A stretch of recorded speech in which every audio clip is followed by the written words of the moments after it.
Inaresto ng pinagsanib na puwersa ng Criminal Investigation and Detection Group, Antique Provincial Field Unit, katuwang ang matauhan ng 6th Special Action Battalion, Rapid Deployment Battalion ng PNP-SAF, at iba pang unit ng PNP ang isang sospek na kilala sa alias na Jessie sa Barangay Igtumarom, Aniniye, Antique noong September 7, 2025. Ang pag-aresto ay sinagawa sa bisa ng search warrant bilang 13-2025-EJ na nilabas ng Regional Trial Court Branch 11, 6th Judicial Region San Jose Antique noong Setyembre 5, 2025. Kaugnay sa paglabag sa Republic Act 10591 o ang Comprehensive Law on Firearms and Ammunition Regulation Act.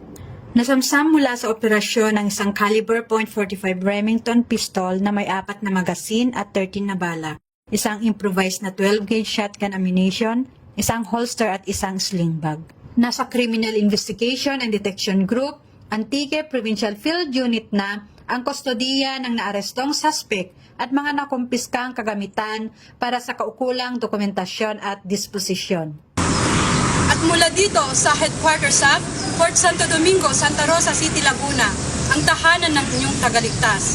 Ako ang inyong PNN correspondent, Patrolwoman Gloria Di Balawak, alagad ng batas, tagataguyod ng Balitang Pulis.